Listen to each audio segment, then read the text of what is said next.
And now, ladies and gentlemen, we have the pleasure to have this phono with Dr. Sahar, Damaty, economic expert. Good afternoon. Good afternoon. Dr. Damaty, a new package of decisions issued by President Abdel Fattah al-Sisi in order to support citizens to face the global economic crisis. What is the impact and the importance of these decisions? The impact is very important, but let me start with, first of all, stating in general what are the major points within the decisions taken by the President. Yes, please. Number one, we have increase in the labor wages, increase in the pension of the retirees to enable them to survive under this crisis. Number three, ensuring that food is available to all the citizens in Egypt by making sure that we have proper inventory from wheat, from oil, from maize, from everything. So that was core. In addition to that, supporting the farmers in order to plant wheat, which is important, and also increasing the area that is needed for the cultivation of the wheat.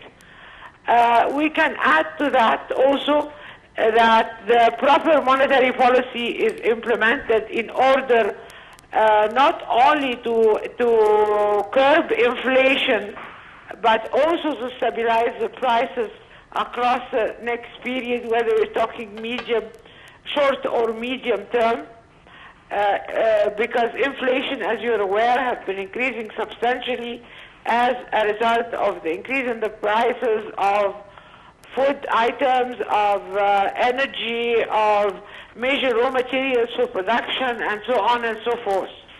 So these were among the major decisions. In addition to that, I would like to mention that the government has put a new strategy in place. The new strategy is based on a number of points which are very important to strengthen the industrial sector in the country, and also to work on increasing exportation across the next period, make sure in order to include the private sector in a much stronger manner than it used to be.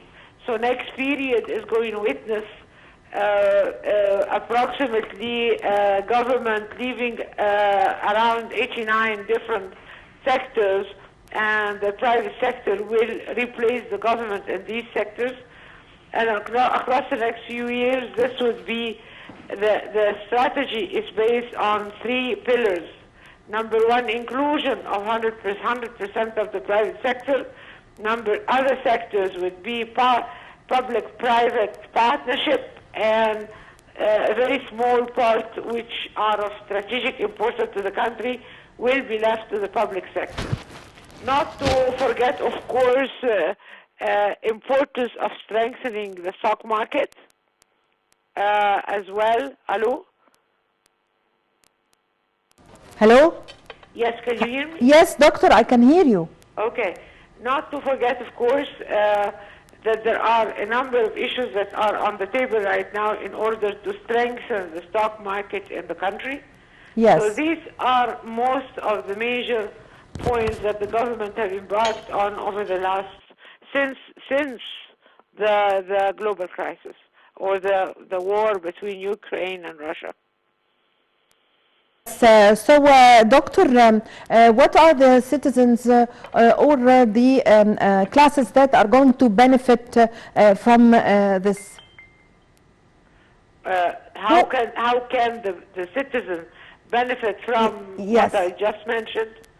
Number one, they are going to have...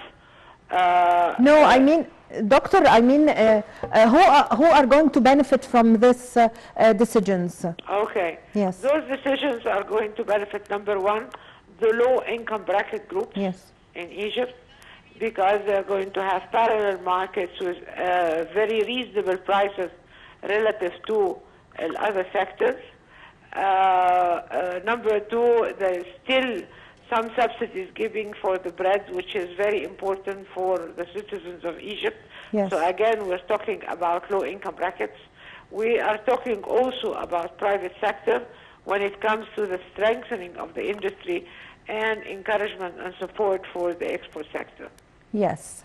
Doctor,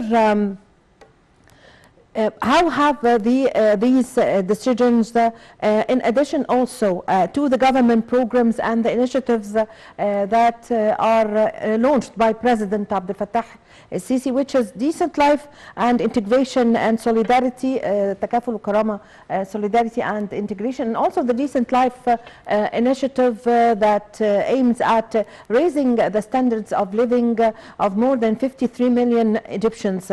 How do you see the importance of these initiatives in raising the standards of the citizens and providing them with support in light of the economic crisis that faces all the countries around the world due to the coronavirus? I'll tell you something. First of all, Decent Life, it's an excellent, excellent initiative that really achieves for the majority of the population. Egypt, as you know, has more than 100 million people, citizens in the country. I would say around 50 to 60% within the poverty level. So Decent Life, number one, is going to not only alleviate the poverty level. Number two, it's going to improve the health life of the citizens living in 4,500 different villages across the Republic by providing those citizens with hygienic water, sanitation, sewerage, decent houses, electricity. So this is an incredible decision. In addition to that, you're going to have not only proper housing, but also schools, hospitals, all of this to provide the citizens across the Republic with a decent life. Fantastic initiative. Doctor, what is the role of the NGOs in supporting the government efforts?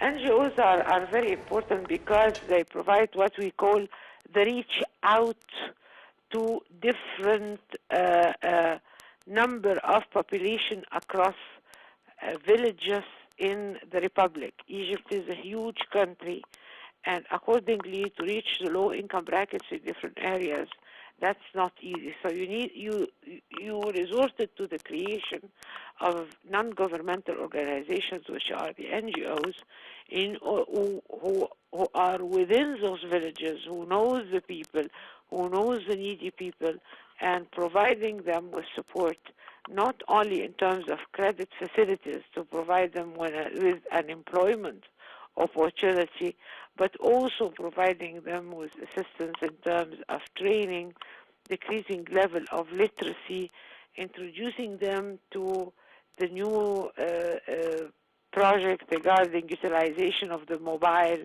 in digitalization, understanding banking services. So NGOs are providing a very important role socially and economically to the citizens within the villages.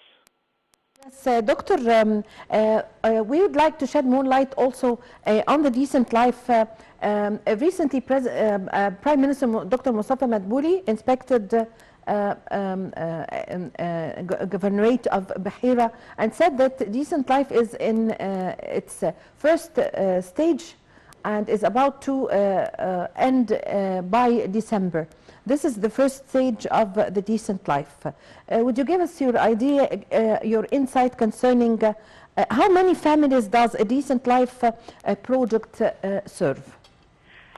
First of all, decent life is divided into 3 phases. The total villages which will benefit from decent life are 4,500.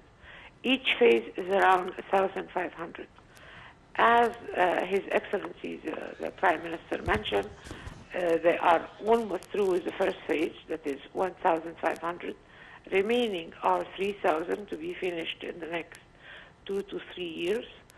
and with a huge budget. We're talking between above £500 billion Egyptian pounds so far. So this is, and it is benefiting 50% of the Egyptian population, around 53 million. Yes. I thank you very much for your time. Thank you for your valuable information, Dr. Sahar Al-Damaty, economic expert. Thank you very much for joining us over the phone. Ladies and gentlemen, a short break and I'm going to be back with you.